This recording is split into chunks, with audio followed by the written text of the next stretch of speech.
யாழ்ப்பாண பல்கலைக்கழக நிர்வாகத்தில் தலையிட்டதில்லை. நாடாளுமன்ற உறுப்பினர் ரஜீவன் ஜெயச்சந்திரமூர்த்தி தெரிவிப்பு. யாழ்ப்பாண பல்கலைக்கழகத்தில் நிரந்தர நியமனங்கள் கிடைப்பதற்காக குரல் கொடுத்தேன்.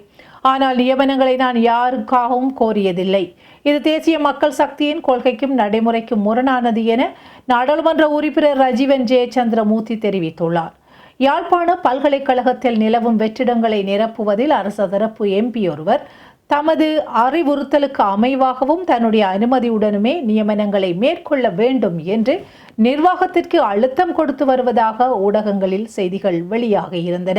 Discover the magic of Sri Lanka with Satkin Holidays. Book your unforgettable adventure today with Satkin Holidays.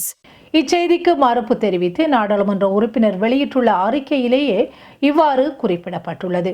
கல்வி அமைச்சின் கல்வி அமைச்சர் சார் ஆலோசனை குழு உறுப்பினராகவும் உயர்கல்விக்கான உபகுழு உறுப்பினராகவும் மேலும் யாழ்ப்பாண மாவட்ட கல்விக்கு பொறுப்பான நாடாளுமன்ற உறுப்பினராகவும் செயல்பட்டு வருகின்றேன். 2025 செப்டம்பர் 12 காலை 10:30 மணிக்கு நாடாளுமன்றத்தில் நடைபெற்ற உயர்கல்வி உபகுழு கூட்டத்தில் யாழ்ப்பாண பல்கலைக்கழகத்தில் கல்விசாரா ஊழியர்கள் நியமனம் இதுவரை மேற்கொள்ளப்படாததற்கான காரணத்தை கேட்டேன். மேலும் அவை உடனடியாக நடைமுறைப்படுத்தப்பட வேண்டும் என வலியுறுத்தினேன். அந்த கூட்டத்தில் யாழ்ப்பாண பல்கலைக்கழக துணைவேந்தரும் கலந்து கொண்டிருந்தார்.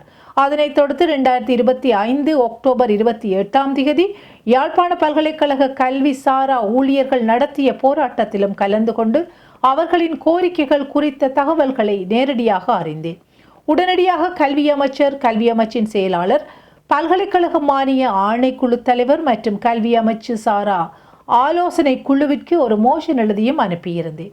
உயர்கல்வி உபக்குழுவின் தலைவர் பிரதி கல்வி அமைச்சர் மதுர செனவி அவர்கள் என்னுடன் கலந்துரையாடி யாழ்ப்பாண பல்கலைக்கழகத்திற்கான ஆளணி நியமனம் தொடர்பாக விரைவில் கூட்டம் நடத்துவோம் என உறுதியளித்துள்ளார்.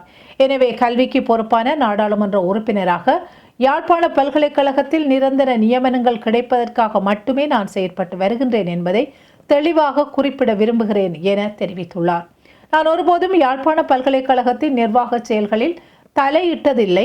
எந்த நியமனங்களையும் யாருக்காகவும் கோரியதில்லை. இது தேசிய மக்கள் சக்தியின் கொள்கைக்கும் நடைமுறைக்கும் முரணானது. இந்த செய்தி உண்மையை மறைத்து ஒரு பிழையை மூடி மறைக்க திட்டமிட்ட ஒரு குழுவினரால் பரப்பப்பட்ட தவறான தகவல் என்பதில் எனக்கு எந்த ஐயமும் இல்லை.